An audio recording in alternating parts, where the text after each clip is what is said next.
Hello, everyone, and welcome back to the CDL podcast channel. In this episode today, we are going to be talking about some sad news in the Call of Duty scene, as well as some viewership stuff from this weekend. Then we're going to just dive all into the matches from this weekend, kind of more focused team by team, and talk about how the weekend went for them, positives, negatives.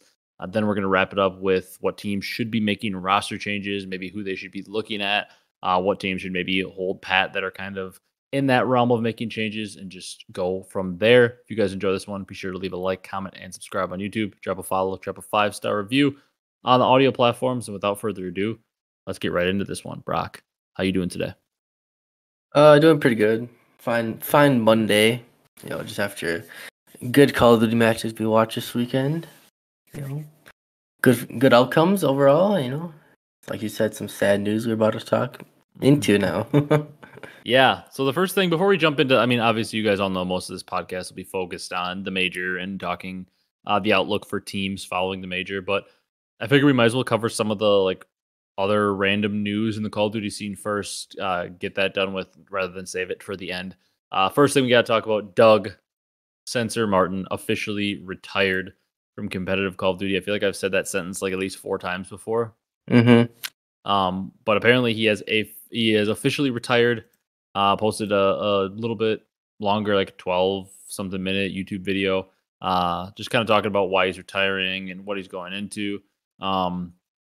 Yeah, it's a sad time, I suppose, because every time one of the OGs retires, whether or not they're in the CDL currently, or if they're just competing in challengers or whatever they're doing, whenever they officially announce their retirement, it's always sad to see, especially both of us being fans of competitive Call of Duty for a long time, and some of those old school CWL, even pre-CWL players retiring, like Doug. It's always sad to see, because it's just one more fallen soldier. I'm on Twitter right now, and I see Hecz posted the clip of him when he got the 2-piece against the OpTic team with Nadeshot, the formal Crim Scump Nadeshot. And seeing the roster there even makes me damn, on OpTic, Scump, Crim, formal Nadeshot, all done. On the side of Faze, Sensor, Slasher, Hecz, Apathy. 3 of the 4 now done. Slasher, the only remaining player, and that is just a list of legends. Scump, Crim, formal, obviously all goats. Nadeshot, one of the pioneers. Then on the other side, Slasher, Hecz, Apathy. You're talking Hecz and Apathy, both with 2 rings. Slasher, a legend with a ring and a ton of wins. Sensor with 4 wins at a national championship. Seeing all those OGs retire is very sad. Yeah, just when one more until there's no more left of the OGs, it's very sad for us since we've been following for so long. Yeah, even when you look at the league now, who's even left? You got Clay and Fellow, kind of holding out. Slasher, Attach. Attach is OG now. Yeah, it's there are some players that I guess at this point, people. It's weird to say, but people like Dashy at this point, among all the players left, are almost becoming OG, since he's been around since World War II. TJ Haley. Yeah, TJ technically, since he's been around since World War II. And those Dashy technically competed at IW champs, but think about that. Even if you say that those 2 are rookies in World War II, that gives them World War II, Black Ops 4, MW19, Cold War, Vanguard, MW2, now MW3. That means that they're on their 7th year of competing at this point. Guys like Dashy and TJ are almost becoming OGs. That is just crazy to think about. Not necessarily OGs in the fact that they've been playing since the beginning, but in the fact that they're some of the most experienced players in the league now, being that they're at 7 years. Yeah. Which is crazy. It feels like just yesterday, TJ and Dashy joined OpTic in BO4 as new young guns. Yep, the young guns they were called. Yep. Man, crazy to think about. It just sucks to see for Doug, since he loves competing so much. Just can't do both at the moment, like he said in his video if you watched it. Yeah. And it doesn't feel good. Not from, I don't know about personal experience, but you feel like you're letting the team down in that aspect too, which it sucks. Yeah, it does. And like he said, he just wasn't in a good mental place and everything with how busy he was to put everything into what he was doing, which it does suck, because it was a passion project for him as well. And he's been basically a funnel for players to get to the league. it's like Doug, you hit Boston Breach Academy and you make it up to league. Guys like Ghosty and Snoopy and all these guys making it up, and now Pentagram maybe potentially getting some looks where Doug was trying to propel him to that. So it Mm-hmm. sucks to see Doug, obviously a legend, and not only just like Call of Duty competitive history, he's a legend in like the content space. Like he's one of those guys that like, hey, he's a main reason why Challengers gets a lot of viewership if it does, because people are tuning in to see Doug play. He's like must see TV for Mm-hmm. the Call of Duty scene. Must see TV. Might not be the best, but still so widely known. Yeah, I mean he's easily like, if you were to list off all these like all-time competitive COD players, there are like certain ones that like people that have never watched competitive COD but like enjoy gaming know. Like you say the name Scump, a lot of people that have never watched a competitive COD match, they know Scump. Um, Even if you say guys like Formal or like Crim6 or Nade Shot, especially like those guys that like won so many times, or like especially the ones that did content, Mm-hmm. namely Nade Shot and Scump, like people are gonna know who those people are, and like Censor's right up there too. Like a lot of people know Censor because he was in Faze back in the day, and Faze obviously huge at the time in content and like sniping and stuff. So like Yep. there's a name that transcended just competitive Call of Duty. Like a lot of people know him because he did so much IRL content, like breaking out of the scene with Yanet and how popular he got from that. Like Mm-hmm. Yeah, he big transcended time. Call of Duty. Yeah. Mm-hmm. Sucks to see Doug go. I thought for sure we'd get him in the league one more time to beat the Simpson Abezy's. Yeah, I was just waiting for the expansion to hit, before obviously all of esports uh went down the drain and had to, cut costs, and everybody was getting laid off and teams were kind of limiting money. Like way back at the beginning of the CDL, I thought like Mm-hmm. when the outlook was a lot brighter and we thought expansion was just on the horizon to 16 and then maybe 20 teams. I thought like one of those expansion teams was going to be like, screw it, the pool of players is small. We might as well get Doug and, make our following big. I really did think he was going to make it that way. And then I think he probably saw it the same way, as expansion seemed less and less likely. And as it basically seemed impossible over the past few seasons, he's probably like, well, shoot, I just might not get my chance. Mm-hmm. Yeah. He might not, and I really want him to leave one more time. From Yeah, my it would experience. have been so fun. Yeah. He just brings so much eyes, no matter how good or bad he is. Yeah, it would have been super fun to have him in there. But shout out to Doug, a great career. I mean, people do always like to make fun of him because maybe he wouldn't have the best stats always, but at the end of the day, he is a 4-time champ. I saw they posted the 4-time champ, 4-1 in finals. He did take Mm-hmm. down some incredible teams. I mean, he beat the OpTic Dynasty. Granted, it's with Nade Shot, whatever. That team is still incredible. Crim, Formal, Scump, Nade Shot is still a very good team, especially in AW when they were at their peak. He beat that team. Mm-hmm. And also, at any point, if you're a 4-time tournament champ, that's hard to do. There are not a lot of people that have won even one tournament. There are so many people that competed for years that weren't able to get one, or some people that were only maybe able to get one or maybe two, and 4 tournaments. Doesn't sound like a lot, but man, when you put it on the all-time list, there are a lot of people that never got to that people consider to be some pretty good players. Yep. So, Doug might not be the best, last few years, but go back and watch AW. Doug, it's pretty damn good. He's pretty damn good in Ghost too. Yeah. Mm-hmm. All right. That's it for Doug. Sad to see him go. But will forever be remembered as a legend of the scene. And I would not be shocked if he ends up just kind of going full time into content at some point. I mean, it doesn't seem like he might right now with the whole like pull ups grind and everything he's doing, but wouldn't be shocked to see Doug at some point just crushing it in content, because he already did it once when he had his short hiatus earlier. Yep.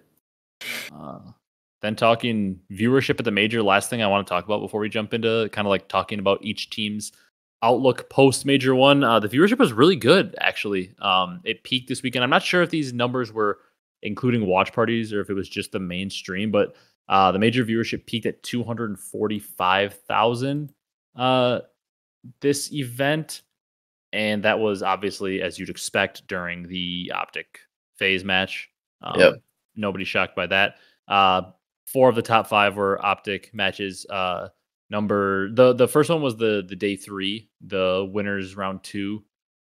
OpTic Faze is where it peaked, and then there's about 230,000 on the losers final. OpTic versus Faze. OpTic versus Minnesota in the losers semis had 225. Number 4 was the grand finals, peaked at 208, and then OpTic versus Seattle peaked at 188. thousand. So very very good weekend, to be honest. I think I saw some numbers of it compared to Major One last year, which was that Pro-Am. And like the fifth highest match on the graphic, which was that OpTic versus Seattle at 188, would have been the number one for Major One last year, which I think was like 150. Now, granted, that may be a little skewed because if you remember, OpTic was eliminated top 12 Yep. in that Pro-Am. That was like, that might have been Scump's last LAN. I think actually they were eliminated top 12. Like they didn't even make it out of like into like the bracket play. So that will skew numbers as bad as it sounds. Like OpTic not making it to bracket play certainly is going to lower viewership. Yep. So OpTic, maybe a little bit skewed, but still 100K more is nothing to, shrug at. Like that's a big amount. Yep. You love to see the viewership, it's increased next major to 100,000 more. Yeah, that would be shocking. But hey, maybe YouTube didn't absolutely kill it. Well, I guess we'll have to see as we go on this year. But viewership was overall very good this weekend for a major one. Yeah. Love to see it. Yeah, very good to see. All right, let's dive into talking about some of the teams from the major. The way we typically like to do is kind of go team by team, just talk. We don't like to dive into each individual match because at this point, like some of those matches are on Thursday already. At this point, we might like talk about some of the matches, but to dive match by match into way older matches doesn't matter as much to you guys anymore. So we're just going to kind of talk about how the weekend went for these teams. We usually start with the teams that finished last, down to the top. The teams that finished top 8, down to the top 6. Fourth place, third place. You get the gist of it. We might talk about how some like the individual players did. We're not going to jump into roster change talk until the end of the podcast when we're going to kind of talk about what teams like absolutely should be looking to make changes post major one. So, let's start out with the two teams that I think most people are surprised by getting eliminated at top 12. That is Miami Heretics and the New York Subliners. Miami falls 3-0. We'll start with them. They fall 3-0 to OpTic, and then they go down to the losers bracket, and they fall 3-0 to the Legion. I can't necessarily say I'm like completely shocked with them bowing out top 12. I mean, it is very shocking, but like the teams they had to face, OpTic was very predictable that they could lose that. We both picked them to lose that. Yep. And then to drop down into Vegas, you could see how that team with Nero Standy attached could be tough on LAN. So it's not like the most shocking thing, but it's certainly a surprise. I mean, a lot of people were thinking with them being 5-2 coming into the major, they had a good chance to make a top 6, top 4 run at the least.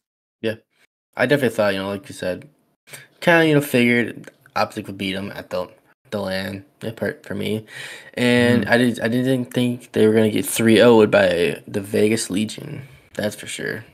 I thought it'd be a lot more like game 5, grudge match, nervous round 11s maybe. I mean, you're sometimes going to go to LAN and you're going to have some bad series, and unfortunately for them, it was back-to-back bad series. Like I said, I mean, this team I think should be fine going forward. They had a pretty good overall split. Like it's hard to say that because they went 0-6 map count and got double first rounded, but 5-2 online, they looked pretty good. They beat some good teams.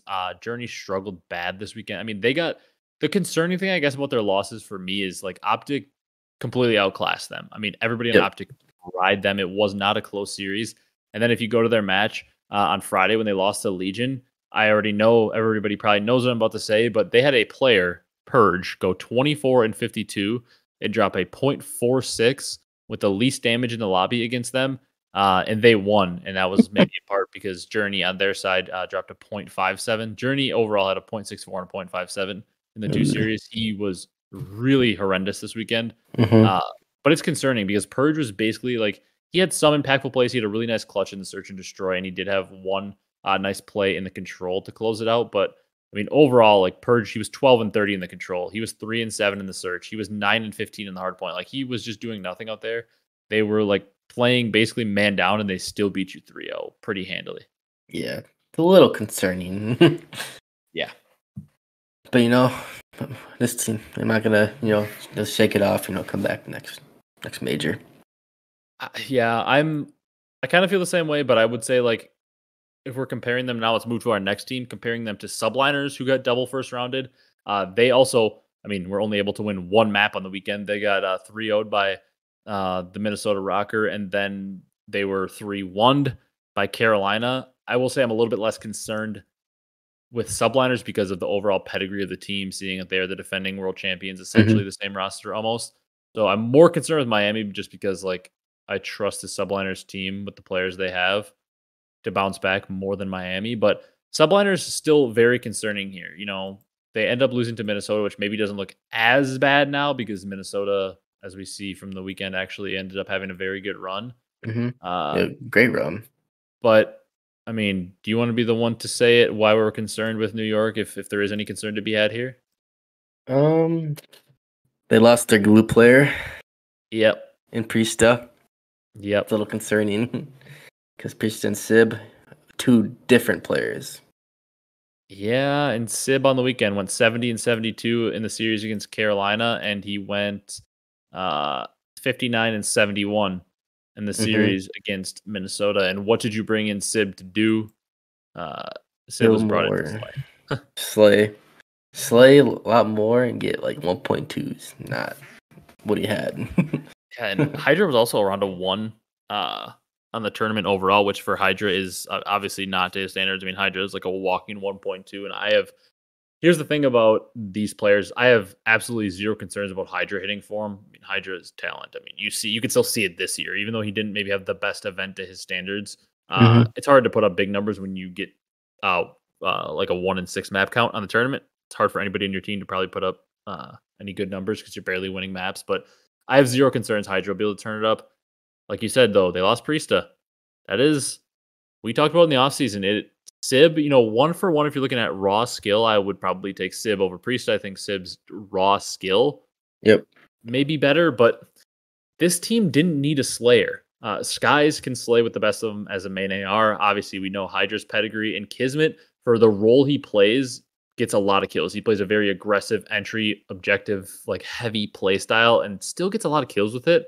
This team didn't need more kills. They needed the glue and the comms of Priesta and like the unselfishness. So Mhm.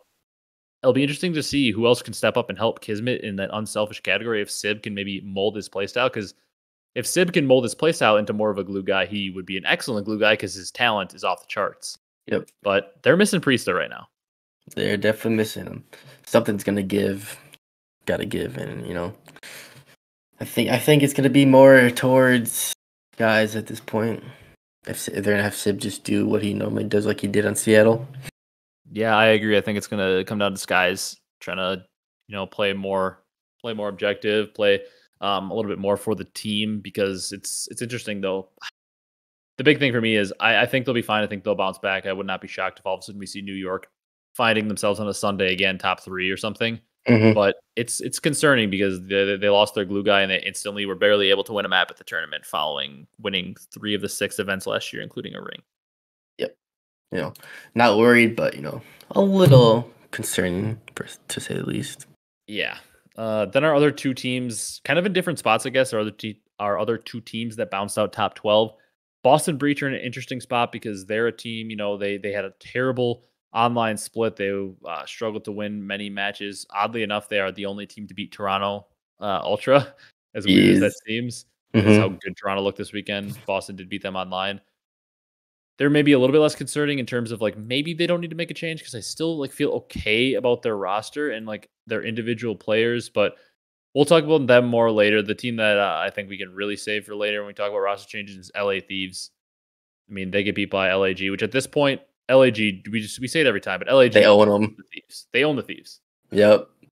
Like they dominate them. They own that rivalry. The rivalry of LA isn't even really a rivalry at this point. The LA Gorillas own the LA Thieves. As weird as that is, because overall, quality of rosters through the CDL era, like LAT has had far better rosters like at Mhm. every turn, Yep. and LAG just somehow beats them. Yeah, I don't really understand it, but it's just how it goes sometimes. Yeah, it's very weird, but we'll talk more about LAT later because I think changes have to happen with that team. I mean, Yeah, something they literally can't win a hard point. someone's gotta, go, say the least, to just mix things up, Yeah, bring somebody new. the only guy that was fighting was Ghosty. He dropped a 1.42. Mhm. Joe Deceives was overall dead even at a 1. Afro was really struggling. Cammy was really struggling, and I mean they are just horrendous at hardpoint. Like They can't win a hard point. It's awful. Like, Yeah, this team has to make a change. We'll talk about it later. I don't understand it. They're horrible. Yep. Which makes no sense because the quality of the players in the team seems like maybe they won't be like a top team, but they don't seem like they should be like they should be able to win hard points with the players in this team. Yeah, they're talented enough. They should not. A team of Ghosty, Joe DeCease, Afro, and Cammy, should it be like the best hardpoint team in the game? I mean, no, but should it be like maybe a low mid tier team at least, not like the absolute worst? Absolutely. Yeah.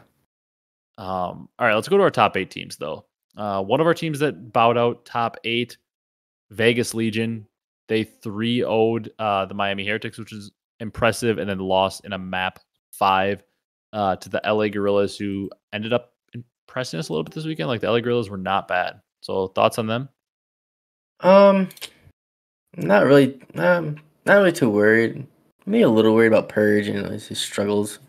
But overall, they're starting losers. They 1-1, which I would think that'd be either one they would win or lose. And then had another game and lost close. So maybe add a different player than Purge. Could go farther. Yeah, Tatch and Nero were going crazy. Nero was going crazy at times in that first series. Mm-hmm. Playing very, very, very well. He was such an underrated player. Yeah, he's so good. Then they obviously, like you said, bowed out to the Gorillas. It was sad. Reverse sweep seemed like they were going to close that out and maybe start themselves on a little run. They would obviously been in top 6. Purge did step it up in that second series against LAG, which was good to see him, actually performing and not getting slammed. Mm-hmm. I'm kind of in the camp of this team needs a change. We'll talk about that in a little bit, but like overall, I'd say for Vegas Legion, not the worst weekend. I think that it could have been interesting had they have beaten LAG, like what they would have done if they were able to push it any further than top 6. I would have liked to see that, but they're now kind of in the camp of should we make a change or not, since they were only able to win one match. Yeah. Mm-hmm. Yep. Then the other team to bow out top 8 was the Carolina Royal Ravens, another team just like the Vegas Legion that looked like they really could have done it and made it to top 6. Again, they kind of blew that series. Fellow and TJ were the stars of the first series against the Subliners. They played extremely well. And then, going into Saturday, that loss to the Seattle Surge was a little bit of a heartbreaker. The Ravens, go up 2-1 after winning the invasion control. They lose a close invasion hardpoint, 250 to 247. Yep. And then get 6-1 in the final map. But Fellow was shooting in a couple of those hard points. Overall, the Royal Ravens, I was so sad when they lost that because it looked like they were going to win the series. I was going to be right about randomly predicting them to make top 6. Yeah, they were looking good the first 2 hours against Surge, then. Yep. Man. And they blew it. Yep. Good for them, had some with short notice changes happen and they pulled together. Yeah. They absolutely made steps in the right direction. Like coming out of this weekend, you kind of feel like the direction of the Carolina Royal Ravens is like, okay, they're, they may have only finished top 8. They had a bad online split, but you can feel positive about their direction coming out of this tournament, unlike a lot of teams that finished down here. Yeah, they're pretty competitive. Yeah. Then we go into our teams that finished top 6. Those are the Los Angeles Gorillas, who lost to Minnesota 3-2 here, and then the Seattle Surge, who fell to OpTic 3-1. LAG, I don't know how you can take anything away from this tournament for them besides overall positive outlook. Mm-hmm. They're expected to pretty much do nothing this year. They had a couple good weeks of online, which saved them to make it to winners bracket. And then, they find themselves playing for top 4 late on Saturday, and they lost to Minnesota very, very close. Once again, they were up 2-1 and got beat 2 straight maps to end the series. Overall, such a weird series when you look at the overall KDs, because 3 players on LAG positive, everybody on Minnesota negative, but Minnesota takes them out. DiamondCom was very good. Assault had his flashes. Fame, Estrio, they all had their flashes this weekend of being very good. If they could all put it together at the same time for a couple days, this is a team that, can always be a scary upset potential team. Mm-hmm. Yeah. Teams will not take them, too serious, since the names of these players aren't, known most, really, besides Assault. Yeah, and he's, I mean, at this point viewed as more of a older, not in his prime anymore kind of player. Yeah, for me, Grills, overperforms. Love to see it. Yeah. I agree fully. I mean, I saw flashes from every player in the team this week that made me think like, hey, if they clicked at the right time, this team can upset even the best of them. So shout out to LAG. They made things very interesting, and they were not a team expected to do that coming into this season. Mhm. And then Seattle Surge, they get knocked out at top 6. Was also kind of an interesting weekend for them. They probably should have lost to the Royal Ravens. Illy, there's some interesting stuff. We probably won't touch too much on that, but some Yeah. interesting stuff on social media and with his interviews. But he was frying this weekend, regardless of whatever was going on. Um, but then it came down to the OpTic match, and we kind of saw the class difference between OpTic and Surge. OpTic handled them very easily on the 2 hard points and the control. I mean, the respawns on the side of OpTic, they handled Surge pretty easily to knock them out. Hmm. Um, so Surge, I think we kind of saw the tier that they put themselves on here this weekend. They seem to be, better than like the bottom. They can, beat those teams here and there. But like when they face one of our more top teams like OpTic, they get put in their place pretty easily. They're Yep. still, a tier below those top teams. Yeah, they struggled. Hmm.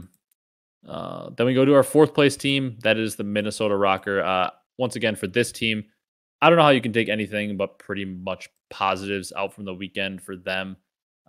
They pull off a great win against New York, which everybody would consider an upset coming into the weekend in a Hmm. 3-0 fashion. Obviously, they get stomped by Ultra, but who didn't this weekend? And then they're able to take out LAG and then, fight a tough battle versus OpTic, but lose it. So Minnesota, a top 4 finish, to be honest, for them. I don't know how you can be anything, but overall, pretty happy with that. Yeah, they definitely did not think since they won 3 games before the LAN, did not Yeah. think they were gonna do this, but why would I doubt accuracy? I guess. Hi. Yep. We're big accuracy fans on this podcast. Everybody knows that. But also, like, they were 0-4. They win Hmm. 3 straight to finish 3-4 in online qualifiers, sneak into the winners bracket as the 7th seed, and then they get a first round upset. The keys for this team, Linz looks like he can be a superstar. He at times looked really good. Hmm. Accuracy even looked like he was playing pretty well this weekend overall. Like there were some moments where accuracy he was shooting. Vivid had his moments as well. Vivid was a classic Vivid this weekend. Like he had moments where he looked incredible and moments where you're like, oh my God, Vivid, shoot back. Uh, Yep. That's what you classic, gotta get with them, though. yeah, the classic up and down of Vivid, but that's with his playstyle, and especially in this game with how favorable it is to ARs and stuff. And like Vivid's trying to play so fast, even if he has Hmm. an AR, he's still trying to play so fast. It's obviously going to be a tough game for Vivid. And then Big Wake, he had times where he really struggled this weekend, but overall, he had a lot of moments where he was very good, especially in comparison to online where he was really struggling. So Minnesota, some big improvements, and I'm looking forward to see if they can translate that into the next online split. Yeah, I am too. Hey, if they are excited for the team. All right, Brock. Then our 3rd place team was OpTic Texas. The story of this weekend for me for OpTic seems to be a classic one in the history of OpTic, no matter who the team is. And that is respawns. They look like they can beat anyone, but search and destroy, man, they really, really struggle still. Hmm. That's literally OpTic Texas forever.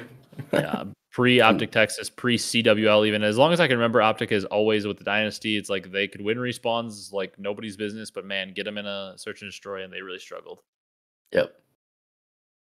Same old, as you say. To me, I truly think it's like improve your S&D and you are completely fine. Like even control, but they may have looked shaky at times, but overall in a lot of the controls they looked pretty good. The thing for them was it was the search and destroys. I understand when they got eliminated, they lost 2 hard points to Faze, but just before that, earlier in the tournament, they had beat them in 2 hard points. Hmm. They got Nezloed by Faze in the winners round 2. They lost 2-3-5 to them. And then obviously they lost another search to Faze. To me, that's the difference keeping OpTic Texas. I think they clearly coming out of this weekend, you have to say OpTic's the 3rd best team in the game right now. Yep. But I think the difference between them, separating them from Toronto and Faze, is if they play Toronto and Faze, I think they can hang with them in every respawn. I just think they get outclassed in search, and that's why they are firmly the 3rd best team behind those two. Is they're not great at search right now. Yep. Agreed. But, with that team and star power, they'll figure it out. Yeah, and how about Kenny? He did not have a good last series. Him and Shotzi really struggled against FaZe in the losers final. They got slammed. But Kenny overall this weekend, I mean, him and Pred were the stars for Mm-hmm. OpTic. I mean, they were the absolute stars. They were frying. Pred was frying all weekend. He even fried in the losers final when OpTic lost. Kenny was frying most of the weekend. I mean, they had that sub base where Kenny had 39 and Pred was in the 40s in hardpoint, and it was like, okay, these two are a duo. They were absolutely frying, and I don't know. I heard Aches talking about this on the flank, and I kind of agreed. I don't know that I like the way that Dashy's playing right now. I understand that that's like he's trying to like fill an Octane role more, where like get the hill time, sit back, play like very smart, a little slower. But I don't know. I just feel like Dashy is so talented that like I don't really want him playing that slow. Like I want Dashy channeling because his shot is so straight. Yeah, you definitely want him challenging. You kind of want more Kenny doing the filling the Octane role. But then at the same time, you're kind of like flipping and confusing because like Kenny is supposed to be more of your flex, like maybe faster pace, and Dashy is supposed to be more of that main AR, anchoring spawns, holding stuff. So holding hill time, but I don't know. Maybe they just need to mix up like timings and like their pacing and who's hitting in the hill. Maybe Shotzzy needs to get in the hill more, which is so weird because usually he's like your playmaker. But with the way this game works, like it's really hard for your subs to go leak out and make plays because there's just so many ARs watching all these like long lanes. Yeah, I don't know. I want to see Dashy get more aggressive and fast because we know how talented he is. I don't know if I like him just chilling and playing so slow in the role he's being asked to play right now. yeah. With his talent and shot, we want him challenge. Yeah, I want Dashy challenge because there's not many people that can outgun him. Yep. But the four people stars, like you said, figure it out. Come next time. But yeah, third best team. Yeah, I feel like if you're OpTic and you come out of this weekend, you finished like a third place finish, and you really had your chances. Like in the winners round 2, you really had your chance to take out Faze, and you would have been in winners finals. You even had your chance to beat them in the losers finals. Faze overall did outclass them in that series, but you had your chances. Could have potentially won like a search and destroy. The invasion hardpoint, they just had to break Palace Hill at the end, and obviously were unable to do so. I mean, that's pretty much impossible. Thank God that's out. So impossible. Yeah, but overall, I think if you're OpTic, you come out of the weekend feeling pretty good. You just maybe need to find a way to get Shotzzy and Dashy a little bit more consistent. And I don't think that's going to be too much of an issue. You got to figure out the S&D if you're OpTic. Yep. And I would hope Karma will figure it, help them figure it out. Yeah, I think this team will be fine. I think they'll figure out search and destroy. Yep. Then we got Brock, Atlanta Faze, our second place team. I picked them to win. You picked them to lose to Ultra in the finals, which was correct. Faze overall look very good in the weekend. It's a little concerning. I always would like brush it off, but at this point, you almost have to say it's getting a little concerning. They just so many times they're just unable to close out finals. I mean, I think I saw like it's like 9-13 record for Simp and Abezy, which first of all, we should talk about how stupid it is that they've played in 22 finals together already in this current era with how little tournaments we play. That's just insane. It's like inevitable Phase. It's like every grand final for like every tournament almost ever in the CDL era. It's like, okay, it's going to be Phase versus who? Yep. It's like basically how the grand finals go. It's like, who's Phase going to play this weekend in the finals? It's crazy, but Phase finished top 2, I think. Am I a little concerned they couldn't close out another finals? Sure. But once again, if you look at these maps, it was 250 to 239 in the one hard point, 250 to 237 in the other. And they got completely outclassed on search. I'd say if you're Faze overall, yes, Toronto certainly looks like a class above you right now. Toronto looks like they're in a league of their own right now. And Insight absolutely cooked them, by the way. But for me, if I look at like the scorelines in the series and look at the way you're still Atlanta Faze, you still made a final. Am I concerned that you couldn't close out another one? Sure, I guess that is concerning since they've had so many struggles in the past. But you look at the scorelines in the series, it's like they won the control. They've always been good at control. The 2 hard points really could have gone either way. And then they did get blown out in search. But once again, this is Simp, Abezy, Cell, and Draza. I trust this team to fix their search. I think they'll be fine. I think they'll be right back and potentially could win Major 2.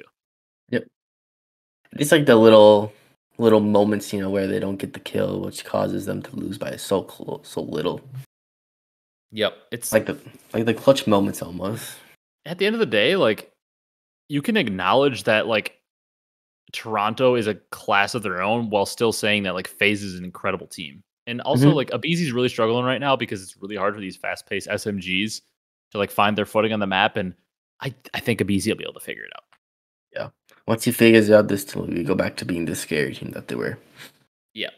And then, I mean, Brock, we've got our champions, Toronto Ultra. Like I said, there's no debate. Like sometimes even after they win, it's like, are they the best team? It was such a close series. Like I feel like, Faze, no. Right now, there is zero debate after this weekend. Toronto Ultra is clearly the best team in the game because this was not only a tournament win, but this was a dominant tournament win. Yep. They did not lose a search to hardpoint throughout the whole weekend. They lost one control to Faze in both series. They lost a control to Faze in each series. Jeez. Other than that, they did not lose a map. Like we said, when this team, when Envoy joined in the offseason, we're like, might be probably the best pickup any team could have. Yeah. I feel dumb. You were the smart one that ended up picking them. I feel kind of dumb that I didn't pick them. I got baited by the classic Faze looks so good. Who could beat them? They're just so good. They're going to make the final. And I got baited by the guaranteed Faze make the final trick. And Ultra just, we talked about it all off season. Like everybody was talking about how oh my God, Pred, such a good pickup. Kenny, people didn't like that pickup. I loved it. So I was all over OpTic being really good. Everybody's like, draws it a Faze, home run pickup because it was a home run pickup. It's an excellent pickup still. But we both said, even with how good those pickups look, Toronto made the best move of the offseason.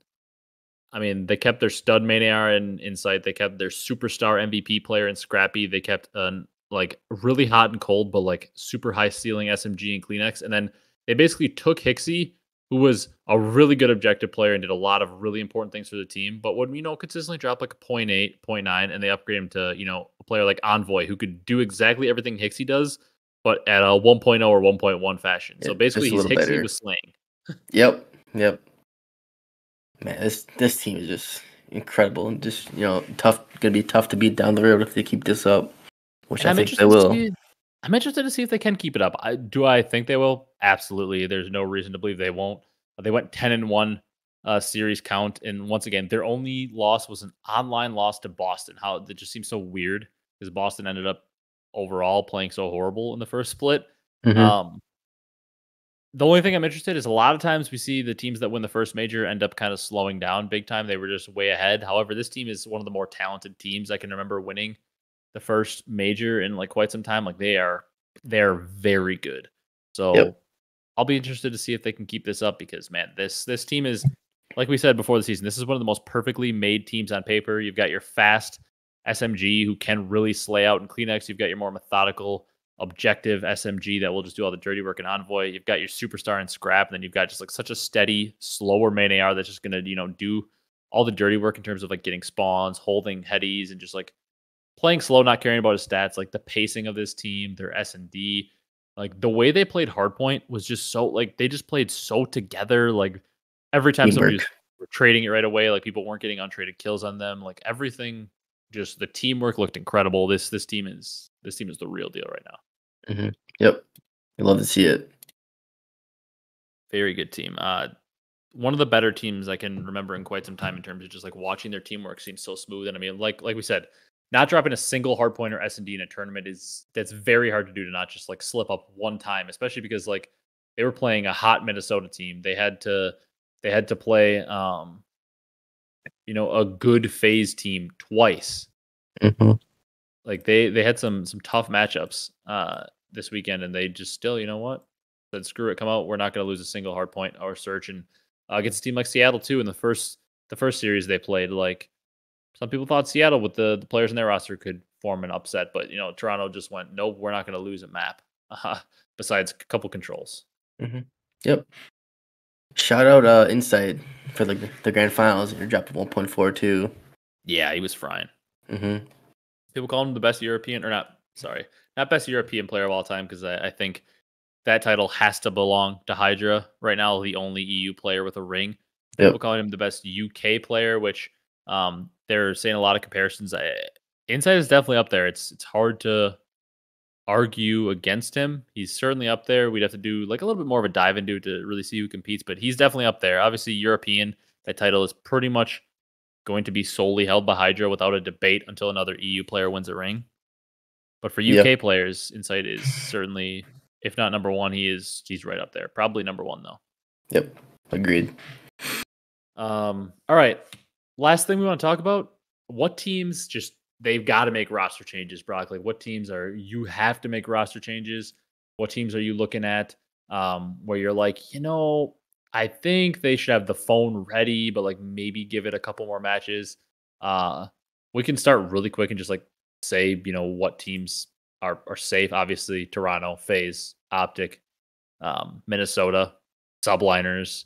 I'd say Inheritics because of the nature of their team. They're going to keep probably Yep. the Spanish team. I'd say like those teams. Minnesota with the way they made a run recently, obviously not going to make a change. Toronto and Faze, not making a change. OpTic obviously not making a change. New York would not think is making a change just based on the roster's got a lot of talent. I think from there on out though, besides those six, I think unless you have a disagreement, do you think any of those teams should be making a roster change? I did not have an issue with that. I think the six on the chopping block for maybe considering then would be Surge, LAG, Vegas, Carolina, Boston, and LAT. Because like those are the ones that you could maybe like you wouldn't be absolutely shocked. I would like to rule out LAG, A, because I don't think their org is really ever going to make a move, and B, because I liked the way LAG looked this weekend overall. Mm-hmm. And I once again just don't think they're going to make a move. So I'd like to see a little bit more out of them. Yep. I wouldn't necessarily make a change, but for Carolina, since they played pretty well this weekend with the players that filled in. I agree. I think Carolina is one of the teams that we should put on our like you got the phone ready Yep. because I think Carolina they you saw in the online split you saw the team improving with Fellow and Tej, then you saw them win a nice match against New York, and then you saw them they should have won their second match but they lost it. So they probably should have been top 6 at least, but they finished top 8. So for me, you like the improvement you're seeing. I think you give this team at least a few more matches. But I think you have your hand ready because like if they go back to their struggles and are just like losing every match again, I think you've got to make a change before it gets too late. Mm-hmm. However, I like the direction they're going in, so I'm absolutely giving this team at least a few more matches to see what they have. Yeah, I fully agree. What are you thinking on? I feel like there's a couple obvious ones. What are you thinking on Vegas? Vegas? Yeah. For me, Purge hasn't been the best. Maybe look for another flex out there from challengers. Or personally, I would think I would like Nero to go to the flex and pick up Asim. Yeah, that could be a thing. Maybe Standy also because Standy tends to play a little bit slower, like a little more slay heavy. I wouldn't mind.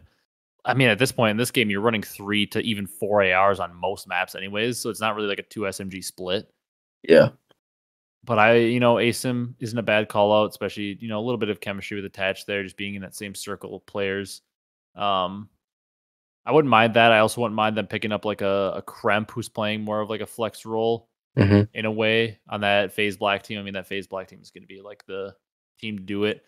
I agree. I think Vegas. I say maybe you could give it like a match or two more with Purge because he did improve in that second match on land. Maybe the first match was a little nerves, and they did win that one. But I just don't know that I've seen enough from Purge. Like I feel like the rest of this team, like with the 3 players they have, I think Standy, Nero, Attach, like that's a core 3 that can win you some series and like legitimately like pull off upsets. Yep. Because we saw like the ceiling of Nero this weekend. He was popping off at times, and Attach looked really good as well. Mm-hmm. Yeah, definitely. Those can, maybe make it to Sunday, the 4th. Yeah, like you can have Standy use a third AR or whatever, Nero, whoever you want. Maybe you pick up a Faze Black player. I guess, yeah, you could have Asim kind of come in and maybe run an SMG or you just got people, whoever, you're going to figure out 3 people to run an AR. Pick up Kremp from that team. I'm going to shout him out, even though I don't even know how he did this weekend, but I'm always going to shout him out because I just love him as a flex, gunless. Yep, I was literally about to say that. Yep. But yeah, I think for me, if I'm this team, I can gotta go either way. Either have your hand on the phone if Purge struggles the first series or 2 in this split, you got to pull the plug and make a change there, or you could just make the change right away for one of those Faze Black players because you don't want to let them get away because the whole team might be picked up with how many teams could make a change. Yeah. Like it seems it through a gunless. I was like, yeah, that does like make a really good flex for Vegas since Purge is struggling and gunless is known for his slaying. Yeah. All right. So the only teams we still haven't talked about of the 6 we said could make changes, uh, Surge, Boston, Thieves. I mean, let's talk about Surge. What a weird team. Like Illy played pretty well. I like him. The roles in this team still seem really weird. Like Abezy, I still would like to keep him in just to see what you got in him because he seems like one of the higher potential players. Hook didn't have the best weekend, but I still feel like I like Hook. I The worst player in this team right now might be Arcitys, but I don't know. If I'm Surge, I'm giving this team a few more matches, I think. Yeah, I would fully agree. A few more matches, see how they do, and if not, one of the change is gonna need to happen. But also, like the rest of this bottom 6, like if all of a sudden tomorrow I saw they were making a change, I wouldn't be like, "What are you doing?" Like I'd be like, "Okay, whatever, that makes sense." Like I wouldn't be shocked. Yeah, trying something new. Yeah. hmm But Then we got Boston. What are you gonna say about Surge? I would say I still have confidence in those 4 players to figure it out and have a pretty good run at the next one. I do too, but like they gotta have their hand on the phone ready in case they struggle this coming split. Yep. Then we got Boston. What a weird team because I feel like once again on paper I really like the makeup of this team, but like they're 2-6 overall. Like they really have struggled. They don't look good at all. They're tied for last with the LA Thieves. Slasher was cooking this weekend. He's obviously going to be safe on the roster. I think they'll keep Priesta for the vet flex player, the glue. Capsidal Snoopy is a weird matchup because they are this team in title like even last year. I feel like would be really good. Steady Man AR and Slasher, a good fast paced flex and Priesta, 2 really cracked subs that'll get it in your face. Unfortunately, this team picked a horrible time to form because Capsidal and Snoopy both faster pace in your face subs. That doesn't really work in this game, unfortunately. Yeah. Barely one sub works in this game right now with the current maps and everything. So they picked a horrible time to form. I wouldn't mind like watching Capsule try to pick up an AR more full time. Obviously, like a lot of these guys are, but like I wouldn't mind giving this team more time just because I still have so much faith in the players. But once again, you might have to have your hand on the phone just because the team makeup for this game, unless a meta change happens, just is not that great, unfortunately. Yeah, but like I said last year, it'd be a good makeup. Oh yeah, in a classic 2 SMG 2 AR game, I love this team. It's just right now they got very unlucky with the way this game plays. If the meta stays the same for like maybe the whole year, if it doesn't change potentially, maybe they end up thinking like Capsidal. I think they're gonna keep Snoopy over Capsidal. Yeah, I think they like him more. And the other two, and maybe you could pick up a third. Like you pick up the gun list technically for a third AR. It's gonna have to be like some kind of AR they like more than like I do think Caps will end up being the odd man out because it's gonna come down to you just need so many ARs in this game that I think Priesta and Slasher are gonna be safe. And like you said, I think they just like Snoopy as their franchise player potentially. He's kind of from their system. I think they like him a lot. So I think it would come down to Capsule, but I hate that because I love Capsule as a player. So that's like the one reason is like in my brain, I just don't think they're going to drop either of the ARs. I don't think they'll ever drop Snoopy. So it comes down to Capsule. And still in my brain, I love the player that Capsule is. So I'm going to say just stand pat in this team. You can have your hand on the phone in case, but like, I don't know. I just like this team. And who knows, maybe a meta shift happens if we switch maps. And then all of a sudden, if it becomes a 2 SMG meta somehow, this team could be very good. Yeah. I like this team too a lot. And then we got our last team, Brock. Oh, what are you going to say? I'll say they're kind of hoping for a meta change at this point. Oh, yeah. They'd be in a great spot. That'd be good. Our last team, Brock. It's blow it up time for this team. Yeah. LA Thieves. We both had faith in them in the preseason to at least be a pretty good team. Right now, that is looking very inaccurate of us.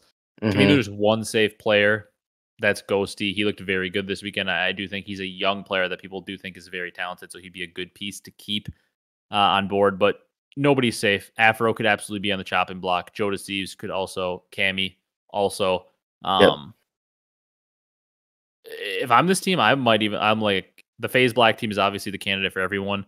I'm looking at Asim and Kremp at the very least. Like I'm looking Ghosty, Asim, Kremp, maybe a team of 3. Maybe you keep one of your other players.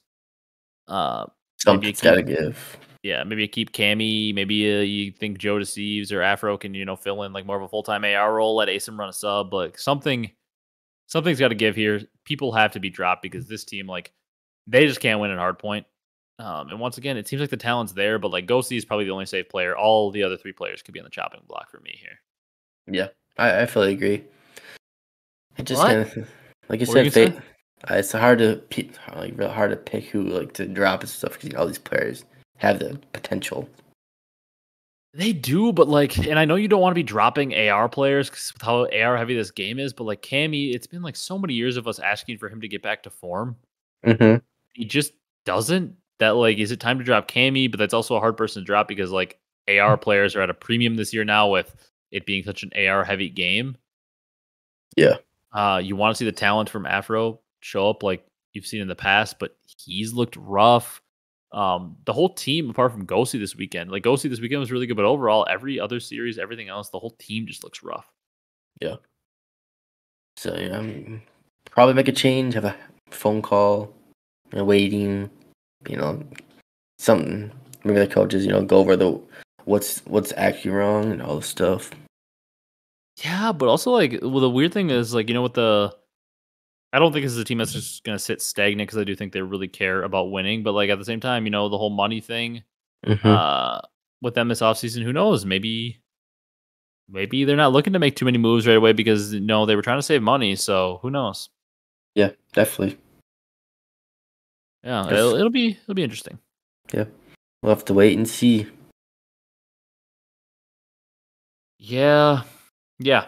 We'll have to wait and Mm-hmm. see. I'm expecting maybe. I mean, we have like 18 days, 17 days or something until the next matches. So I wouldn't be shocked to see them potentially make a move before then. I think we'll see at least a few teams make a move before Yeah, then. or even like a few of these teams that could make a change. Maybe try out a player. Yeah, like maybe some trials and scrims or something. Look at the CDL standings. It's crazy though. Toronto probably have like champs damn near locked up at this point.